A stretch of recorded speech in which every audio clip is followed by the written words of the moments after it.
Baik, assalamualaikum warahmatullahi wabarakatuh. Waalaikumsalam warahmatullahi wabarakatuh. Bismillahirrahmanirrahim. Alhamdulillahirabbil alamin. Wassalatu wassalamu ala asyrofil anbiya'i wal mursalin. Sayyidina Muhammad wa ala alihi wa sahbihi ajmain. Amma ba'du. Yang saya hormati Bapak Ibu guru SMP 4 Suboh dan anak-anak pengurus OSIS yang mewakili siswa-siswi SMP 4 Suboh dalam proyek ini ya. Nah, di sini saya akan menjelaskan atau mensosialisasikan tentang proyek yang sudah saya dapatkan dari kegiatan PKG, yaitu apa itu PKG? Pengembangan kompetensi guru, pendidikan jasmani dan kesehatan. Nah, dalam kegiatan itu ada namanya rencana tindak lanjut. Jadi bukan berhenti saat pelaksanaan pertemuan pelatihannya, tapi setelah pelatihan ada rencana tindak lanjut. Yang mana hasil dari PKG itu diaplikasikan pada pelaksanaan di sekolah. Dalam rencana tindak lanjut ini, ya, kita akan melaksanakan pembelajaran berbasis proyek, yaitu istilah singkatannya sabar sekebun ya. Sabar sekebun. Apa sabar sekebun? Yaitu sehat bersama melalui senam kebugaran. Sehat bersama melalui senam kebugaran. Yang mana ini nantinya akan menjadi proyek kita, dan bukan cuma sekedar proyek 1 atau 2 kali pelaksanaan, tapi proyek akan dilaksanakan seterusnya yang akan menjadi kegiatan rutin kita. Baik, Bapak Ibu dan anak-anakku, untuk yang anak-anakku ini saya kumpulkan karena mewakili dari temannya. Artinya kalian juga nanti akan menjadi panitia di situ, menjadi penggerak di situ untuk kegiatan ini. Sehingga saya kumpulkan pengurus OSIS untuk mewakili teman-temannya yang lain. Untuk Bapak Ibu guru nanti yang membantu dan mendampingi siswa-siswi ketika di lapangan. Baik, kita masuk ke latar belakang dari proyek yang saya buat ini, yaitu 1.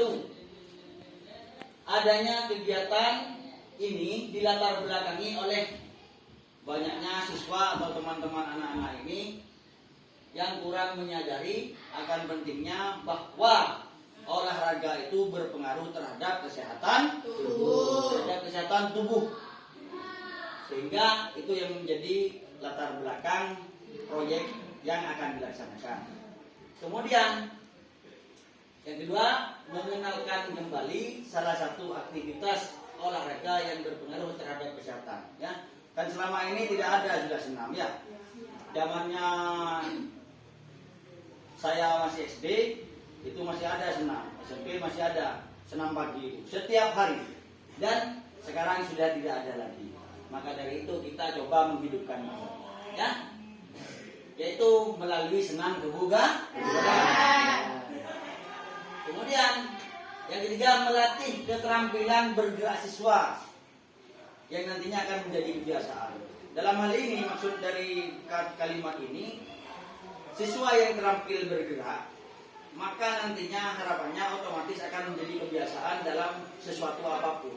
Artinya, siswa itu, kalian dan teman-temannya yang siswa, kalau Bapak Ibu guru mendampingi nanti, itu punya keterampilan untuk bergerak.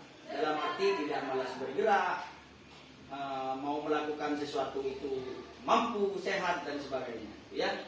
Kemudian yang keempat, pemanfaatan aset untuk kegiatan yang bermanfaat di sekolah. Dalam hal ini aset yang dimaksud itu misalkan di sini ada sound system, kemudian ada lapangan, itu latar belakangnya, memanfaatkan itu terhadap kegiatan yang bermanfaat. Selama ini sound yang ada kan dibuat untuk dangdutan, itu dibuat nyanyi-nyanyian. Nah, jadi bukan cuma dibuat itu, juga akan dibuat nantinya digunakan untuk musik saat melakukan senam kebugaran jasmani. Itu latar belakang. Yang kedua, tujuan program. Tujuan program di sini satu, peserta didik atau anak-anak. Ini untuk anak-anak sebenarnya proyek ini. Cuma kalian kan harus tahu kalau bapak ibu guru nanti mendampingi, ya. Peserta didik dapat mengidentifikasi dan menyusun berbagai macam gerakan senam, ya. Jadi di senam itu ada gerakan-gerakan yang perlu kita buat, perlu kita ketahui supaya tidak bingung saat melakukan. Kalau kita tidak belajar dulu, kalau kita tidak membiasakan dulu, maka nanti anak-anak akan bingung. Ada musiknya, kemudian senamnya, gerakannya sembarang. Ada yang tangannya ke atas, ada yang kakinya ke samping, kan tidak bagus. Tidak seirama, tidak bersamaan. Sehingga anak-anak perlu dengan adanya program ini, anak-anak diharapkan bisa dapat menyusun gerakan senam. Kemudian yang kedua, peserta didik dapat memeragakan atau mempraktekkan gerakan yang dipelajari. Itu gerakan yang dipelajari. Misalkan gerakan pemanasan bagaimana, gerakan inti bagaimana, gerakan pendinginan bagaimana. Jadi itu, ya, memperagakan gerakan yang dipelajari. Ketiga, anak-anak di sekolah diharapkan mempunyai kesehatan jasmani yang baik, jadi tidak sakit-sakitan. Kan ada anak yang malas berolahraga, sering sakit, ya. Ada anak kena cuaca dingin sedikit, sakit. Nah, dengan berolahraga harapannya anak-anak memiliki kesehatan jasmani yang baik. Jadi seperti itu Bapak Ibu dan anak-anak, ya. Kemudian yang berikutnya, peserta didik dapat mengetahui manfaat dari senam kebugaran jasmani. Apa manfaatnya? Untuk kesehatan dan keterampilan bergerak. Tuh. Kemudian selain itu tujuan yang berkaitan dengan siswa. Kemudian tujuan lain yaitu kolaborasi komunitas belajar. Jadi di sekolah ini komunitas belajar itu jalan dengan adanya proyek ini, karena ada komunikasi, kolaborasi dari apa yang akan dilaksanakan. Kemudian capaian dan langkah-langkah dan hasil yang diharapkan untuk setiap tujuan tadi, ya. Untuk tujuan tadi itu ada harapannya, ada harapan hasil yang diinginkan, ya. Yang pertama berkaitan dengan capaian, peningkatan kualitas pembelajaran yang efektif sesuai kebutuhan peserta didik. Jadi dengan adanya ini, anak-anak itu bisa lebih berkualitas dalam mengikuti kegiatan pembelajaran. Biasanya yang sering tidur di kelas, sering ngantuk di kelas, kalau dengan berolahraga maka ngantuk itu akan berkurang sedikit. Jadi semangat belajar. Kemudian tercapainya profil pelajar Pancasila untuk melihat karakter yang kuat, sehat, dan kemampuan dalam berolahraga.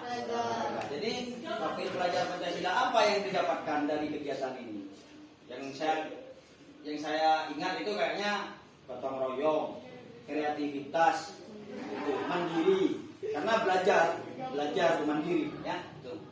Kemudian langkah-langkah identifikasi masalah, ya. Bapak Ibu guru di sini selaku penggeraknya mengidentifikasi masalah, apa masalah anak yang ada di lapangan. Ternyata kurangnya semangat bergerak dan sebagainya. Sehingga muncullah proyek ini. Kemudian merencanakan kegiatan ini, ya, perencanaan kegiatan, program kegiatan. Kemudian pelaksanaan program kegiatan. Setelah direncanakan matang, nanti dilaksanakan. Setelah dilaksanakan, ada hasil laporan rencana tindak lanjut, ya. Kemudian hasil yang diharapkan, perubahan positif dalam pembelajaran PJOK. Bukan cuma PJOK, tapi pelajaran yang lain juga. Karena ini saya mampu mata pelajaran PJOK, saya tulis PJOK.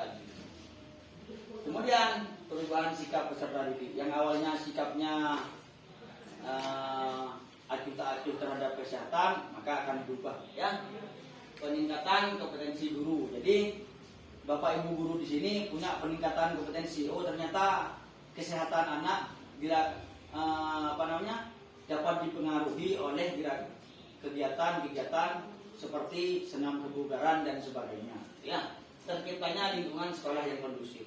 Kalau semuanya sehat, semuanya memiliki kemampuan berpikir dan bergerak yang baik, maka tercipta situasi sekolah yang kondusif, tidak ada yang sakit, tidak ada yang malas, jadi rajin semua, sehat semua, ya, begitu. Kemudian struktur program dan mitra dalam komunitas belajar ini, ya. Penanggung jawab kepala sekolah Bapak Arsono, ketua saya sendiri karena selaku guru PJOK, karena ini programnya guru PJOK. Anggota guru mata pelajaran non PJOK, guru seni budaya, bahasa Indonesia, IPS itu ya. Kemudian peserta seluruh siswa SMPN 4 yang diwakili oleh OSIS-OSIS ini yang sekarang hadir di sini ya. Diwakili oleh anak-anak yang hadir di sini. Kemudian mitra komunitas belajar guru dan siswa kelas 7, kelas 8 dan kelas 9. Kapasitas yang dimiliki oleh sekolah atau oleh kelas, aset manusia ya. Di sini kan ada kepala sekolah sebagai pendukung pelaksanaan program, ada guru PJOK sebagai fasilitator ya, saya sendiri, kemudian guru seni tari sebagai fasilitator juga dalam mendampingi membuat rangkaian gerakan senam. Itu kan guru seni budaya yang tahu, biasanya seni tari, Bu Vivin tahu itu biasanya ya, seperti itu. Nanti belajar sama Bu Vivin juga. Kemudian murid sebagai pelaksana program anak-anak ya. Nanti kalian yang melopori teman-temannya yang ada di luar ruangan ini, teman-teman yang lain, kan ini mewakili ya. Kemudian orang tua nanti di rumah memonitoring sehat enggak anak saya sekolah di sini, baik enggak anak saya sekolah di sini ya. Kemudian aset fisik, dalam hal ini kita memanfaatkan lapangan yang ada di sekolah, kemudian memanfaatkan sound system, laptop, handphone dan sebagainya ya untuk kegiatan ini, karena butuh suara kan nanti. Kalau tidak ada suaranya mau senam gimana? Ya, senam garap TV. Ya, senam maunya sendiri. Tapi kalau ada suaranya kan menyesuaikan dengan musik yang bunyi itu ya. Tuh. Kemudian rencana evaluasi. Dari kegiatan ini pasti akan ada sesuatu yang perlu diperbaiki, perlu dibenahi. Sehingga evaluasi akan dilaksanakan dengan asesmen formatif, bertujuan untuk memberikan informasi dan atau umpan balik bagi pendidik dan peserta didik untuk memperbaiki program kegiatan yang dilaksanakan. Jadi pasti nanti ada evaluasi, pasti kita laksanakan evaluasi supaya program yang akan kita laksanakan ke depan itu berjalan lebih baik ke depannya, lebih bermanfaat kepada semuanya. Jadi seperti itu ya. Kemudian tantangan bagi kita semua dalam melaksanakan program ini ya. Tantangannya, kalau yang mewakili ini kemungkinan sudah memahami gerakan-gerakan yang akan dilakukan. Tapi teman-teman yang lain itu merupakan tantangan bagi kita semua, yaitu kesulitan dalam membuat rangkaian gerakan senam kebugaran. Kadang ada yang sulit teman-temannya, ada yang seharusnya gerakan tangannya ke atas, itu ke samping, ke bawah, jadi tidak sesuai. Kalau kalian saya yakin sudah tahu semua ya. Jadi makanya nanti kalian yang memberitahu temannya, yang membantu temannya untuk mengajari ini. Kemudian tidak semua solusinya dari tantangan yang pertama itu memberikan bimbingan.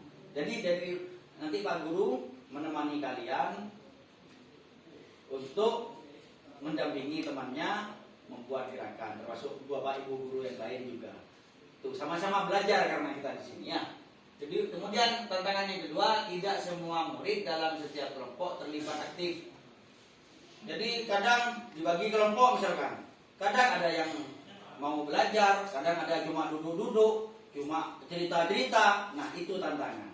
Untuk itu tetap kita beri bimbingan nanti bersama-sama Bapak Ibu guru mendampingi siswa untuk membimbing kalian supaya program ini berjalan lancar. Ya, jadi itulah presentasi yang dapat saya sampaikan. Mungkin ada masukan dari Pak Satrio mungkin berkaitan dengan kegiatan ini atau Bapak Ibu guru yang lain, silakan. Karena ini perlu Pak sebagai perbaikan untuk program yang akan kita laksanakan. Mungkin ada? Ada Pak. Ya silakan Pak Satrio. Menurut saya untuk pelaksanaan program ini harus dilakukan yaitu setiap pagi dan tidak harus setiap hari. Oh siapa? Ya. Kemungkinan ya entah di hari Selasa, Kamis, dan Sabtu. Seperti itu Pak. Berarti harus dilaksanakan ya? Ya, dilaksanakan. Dan sebagai pemula untuk mengaktifkan program ini yaitu dibentuklah kelompok anak yang bisa menguasai gerakan. Ya, maksud saya menguasai gerakan itu yaitu pelajar senam awal, sehingga menjadi contoh bagi teman-teman yang lain supaya apa? Dia sebagai instruktur lah di depan teman-temannya untuk setiap pagi itu. Jadi menurut saya seperti itu. Jadi dibentuklah 4 anak dalam kelompok itu, ya termasuk yang hadir sekarang ini bisa dilatih terlebih dahulu agar yang lain bisa mengikuti. Seperti itu. Siap Pak, terima kasih masukannya dari Pak Satrio. Jadi kegiatan ini, proyek ini dilaksanakan di pagi hari, tapi tidak setiap hari. Paling tidak di dalam 1 minggu itu ada kegiatan senam ini. Mungkin itu masukan nanti pasti insya Allah karena ini proyek dan harus dilaksanakan. Jadi kemungkinan akan dilaksanakan sesuai dengan masukan-masukan dari Bapak Ibu. Baik, mungkin itu saja ya yang dapat saya sampaikan berkaitan dengan proyek pembelajaran berbasis proyek, yaitu dengan singkatan Saber Sakebun, yaitu sehat bersama melalui senam kebugaran. Mungkin itu saja yang dapat saya sampaikan. Barangkalinya mohon maaf ya. Terima kasih atas perhatiannya. Saya akhiri. Wassalamualaikum warahmatullahi wabarakatuh. Waalaikumsalam.